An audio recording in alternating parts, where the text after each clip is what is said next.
Brought to you by TechnoSpark 20 series smartphones.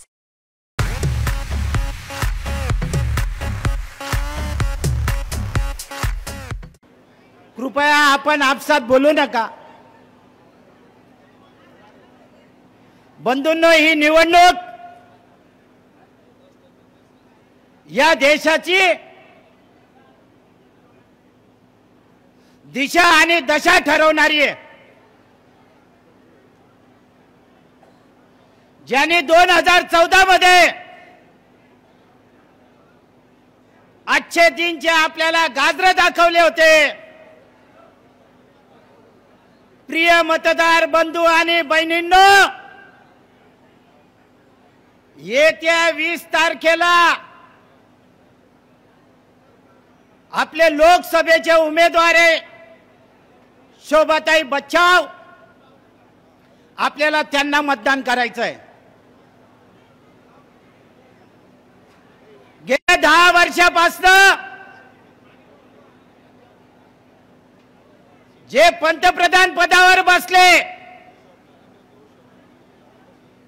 10 वर्षामध्ये हा महाभाग फक्त 2च वेळा खरं बोलला।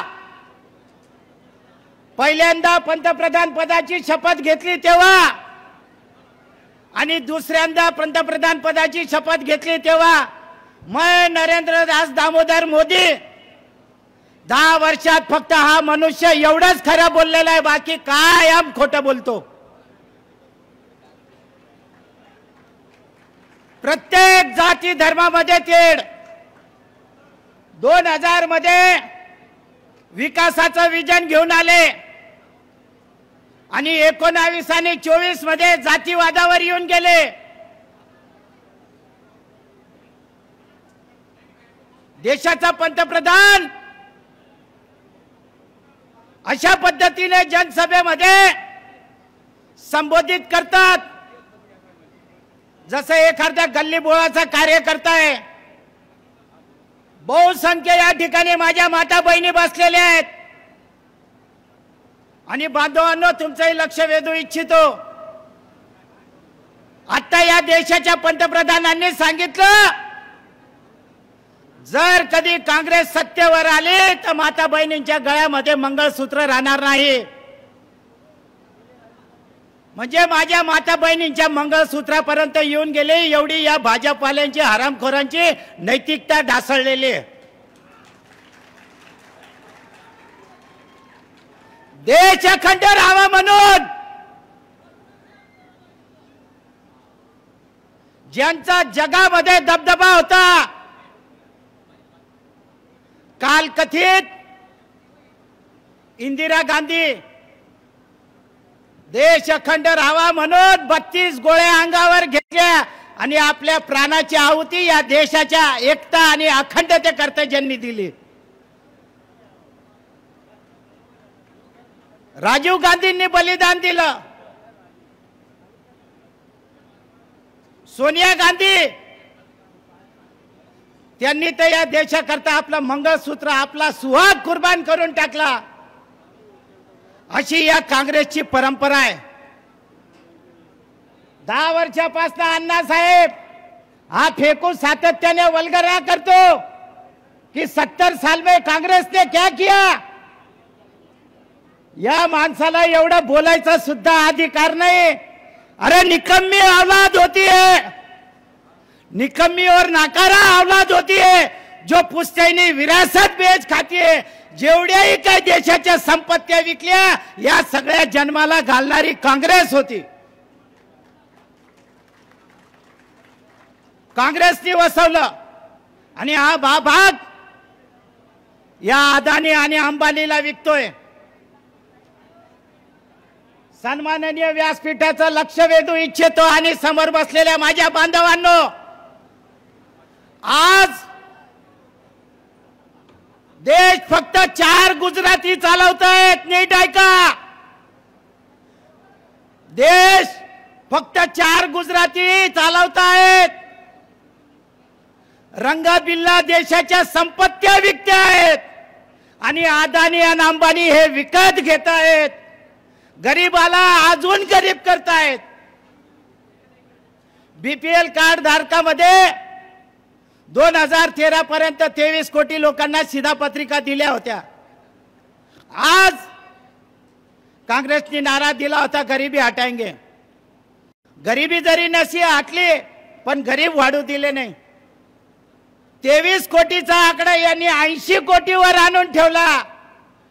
मग गरीबी घटले का वाढले? गरीबी घटली का वाढली? 23 वर ना 80 कोटीवर घेऊन गेला हा। सगळ्यांना आईत खाऊ करतोय हा।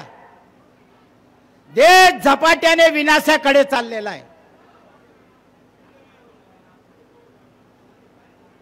140 कोटी लोकांना दम भरणारा हा देशाचा पंतप्रधान, अरे जो स्वतःची बायको नाही सांभाळू शकला, या 140 कोटी लोकांना काय सांभाळणारे बांधवांनो?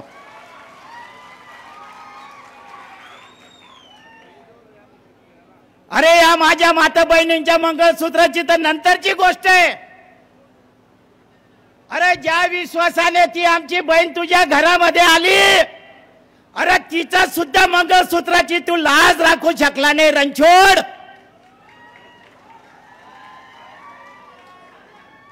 काय अधिकार आहे याला असं बोलायचा? विपक्षवाले याला प्रश्न विचारतात तर हा त्याच्या मागे ईडी शिडी बिडी असे सगळे सशे मिरे लावतात। देशामध्ये 140 कोटी लोकांचा विश्वास होता, त्या विश्वसनीय एजन्सिया, मग ईडी असो, इन्कम टॅक्स असो, आयबी असो, रो असो, स्वतःची बायको सोडली आणि आपल्या मांडीवर बसून या सगळ्या एजन्सिया या सगळ्या विपक्षांच्या अंगावर सोडलेले आहेत। हा झाला आता व्यासपीठावर बसलेल्या नेत्यांचा विषय। जर लोक रस्त्यावर आंदोलन करतात, सत्ता हातात असल्या, ज्याच्या हातात सत्ता असते त्याच्या हातात ही खाकी असते। आंदोलन चिरडायचं काम या खाकीच्या माध्यमातून करतायत बांधवांनो। दुःखाने सांगावं लागतं, 78 वर्ष होऊन गेले आपल्या देशाला स्वातंत्र्य मिळून। अरे आपण तनाने तरी स्वातंत्र्य होऊन गेलो, पण मानसिकतेच्या गुलामीतनं आजही आपण बाहेर बांधवांनो पडलेलो नाहीये। ज्या पद्धतीने 10 वर्षात यांनी देश चालवलेला आहे, 55 वर्ष तब्बल काँग्रेसने या देशावर एक छत्री राज्य केलेलं आहे। जर ज्या पद्धतीने देश जर अशा पद्धतीने काँग्रेसने चालवला असता तर कुठल्या राजकीय पक्षाचा उदय झाला नसता, एवढ्या पक्षाचे नेते या ठिकाणी व्यासपीठावर बसले नसते बांधवांनो। सत्तेची मस्ती इतकी, आता माझ्या पूर्वी एक बांधव बोलत होते, तर मी तुम्हाला या ठिकाणी असं सांगतो की डरा हुआ तानाशाह, नीट ऐका, कि डरा हुआ तानाशाह मरा हुआ लोकतंत्र चाहता है। म्हणजे नेत्यांना बोलू द्यायचं नाही, कार्यकर्त्यांना आंदोलन करू द्यायचं नाही। तो फिल्म इंडस्ट्रीचा भांड अक्षय कुमार या पंतप्रधानाच्या घरी गेला होता मुलाखत घ्यायला। 10 वर्ष झाले अजून फक्त रेडिओतनच मन की बात करतात, पण लोकांसमोर येत नाही आणि स्वतःला 56 इंचीचे म्हणतो।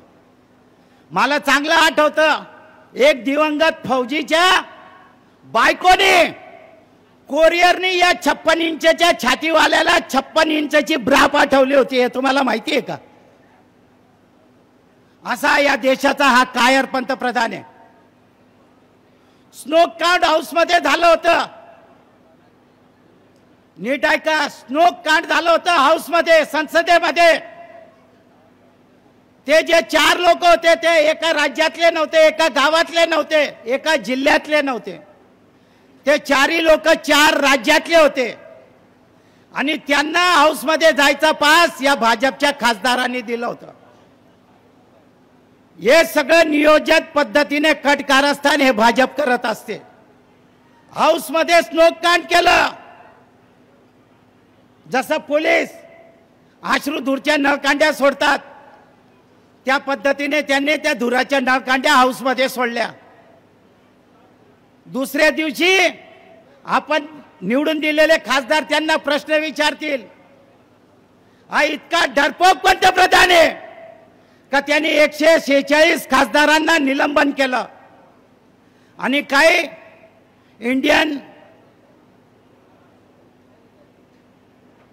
इंडियन पिनल कोड यामध्ये काही त्यांनी अमेंडमेंट केल्या. अजिंठ्यावर विषय आला नाही, सांबरी नाही बी सांबरीनी यांनी सगळ्या गोष्टी करून टाकल्या. अरे इतका घाबरट पंतप्रधान आहे हा की वर्तमान 2 मुख्यमंत्री सुद्धा यांनी जेलीत टाकायला कमी केलं नाही. पूर्व पासून तर पश्चिम पर्यंत, उत्तर पासून तर दक्षिण पर्यंत 256 लोकांना यांनी ईडीच्या नोटिसा पाठवल्या होत्या. 256 लोकांना भाजप सोडून सगळ्या विपक्षांना पाठवल्या होत्या. आजच्या तारखेत ते 256च्या 256 आमदार आणि खासदार आज भाजपमध्ये.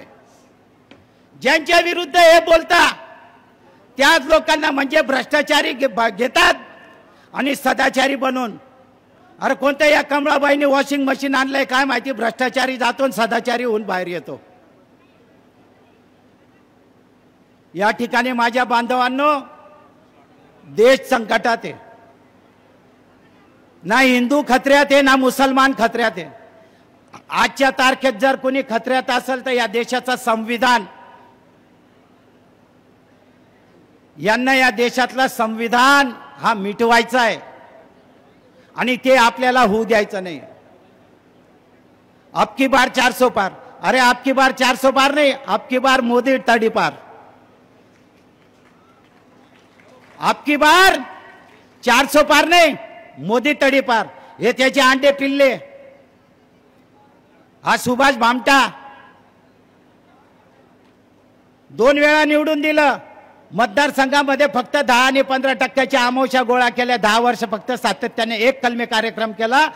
10% आणि 15%. स्वतःला हिंदुत्ववादी म्हणतात.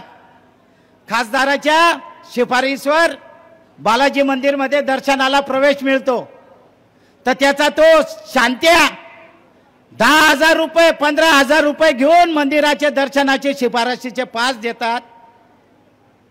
अरे यांच्या अंगामध्ये हिंदुत्वाचा अणू रेणू सुद्धा नाही आहे. राहिला अयोध्येचा विषय, नीट ऐका. अयोध्येला मी गेलो होतो. माझा मुलगा 2.5 वर्षाचा होता आणि मुलगी 6 महिन्याची होती. दारावर तुळशी पान ठेवून गेलो होतो अयोध्येला मी. आणि माझ्या अर्धांगिनीला मी सांगितलं होतं आलो तर तुझा नाही तर रामाचा.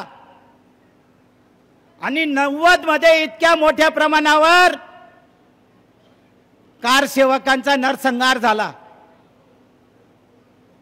तत्कालीन पंतप्रधान, नीट ऐका व्यासपीठावरच्या लोकांनो आणि तुम्ही तर खास करून ऐका.